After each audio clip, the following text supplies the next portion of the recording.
త్వరలో జరగనున్న లోక్సభ ఎన్నికల్లో తెలంగాణలో ఎక్కువ సీట్లు సాధించాలని బీజేపీ భావిస్తోంది. గత ఎన్నికల్లో 4 సీట్లు సాధించిన ఆ పార్టీ ఈసారి అంతకంటే ఎక్కువ గెలవాలని చూస్తోంది. ఇప్పటికే అభ్యర్థుల తొలి జాబితా ప్రకటించింది. ఈ జాబితాలో మల్కాజ్గిరి టికెట్ ఈటెల రాజేందర్ దక్కించుకున్నారు. అయితే ఈటెలకి సీటు దక్కడంపై పలువురు నేతలు అసంతృప్తిగా ఉన్నారు. సీటుపై ఆశలు పెట్టుకున్న నేతలు ఇప్పటికే పార్టీ వైఖరిపై అసంతృప్తిగా ఉన్నారు. ఈ క్రమంలో ఈటెలకి వారి నుంచి సహకారం సైతం లభించడం లేదు. తాజాగా బీజేపీ మేడ్చల్ మల్కాజ్గిరి అర్బన్ జిల్లా అధ్యక్షుడు పన్నాల హరీష్ రెడ్డి పార్టీకి రాజీనామా చేశాడు. కుత్బుల్లాపూర్ మాజీ ఎమ్మెల్యే కూన శ్రీశైలం గౌడ్ కూడా ఈటెలపై వ్యతిరేకతతో ఉన్నారు. ఆయన కూడా పార్టీని వీడే ఆలోచనలో ఉన్నారు. కూన పార్టీని వీడితే బీజేపీ ఓటు బ్యాంకుకు గండిపడే అవకాశాలున్నాయి. గత అసెంబ్లీ ఎన్నికల్లో 2 చోట్ల ఓడిన ఈటెల లోక్సభ ఎన్నికల్లో సత్తా చాటాలని భావిస్తున్నారు. పట్టుబట్టి సీటు సాధించారు. అయినా ఇప్పుడు గెలుపు కోసం ఆపసోపాలు పడుతున్నారు.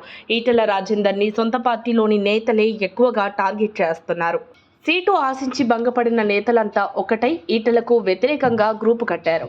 ఆయన ఓటమి కోసం ముఖ్య నేతలు తెర వెనుక పావులు కదుపుతుండగా తెర ముందు కొందరు నేతలు కనిపిస్తున్నారు. బీజేపీ సీనియర్ నేత మురళీధర్ రావు ఈటెల ఓటమిగా పనిచేస్తున్నారనే వార్తలు వినిపిస్తున్నాయి. ఈటెల అభ్యర్థిత్వాన్ని వ్యతిరేకిస్తున్న వారిలో మేడ్చల్ మల్కాజ్గిరి జిల్లా రూరల్ అధ్యక్షుడు విక్రమ్ రెడ్డి, అర్బన్ జిల్లా అధ్యక్షుడు పన్నాల హరీష్ రెడ్డి, రంగారెడ్డి జిల్లా అధ్యక్షుడు సామ రంగారెడ్డి, మాజీ ఎంపీ చాడ సురేష్ రెడ్డి, మాజీ ఎమ్మెల్సీ రామచంద్రరావు వంటి వారు ఉన్నారు. వీరంతా ఈటెలకు సహకరించే పరిస్థితి లేదు.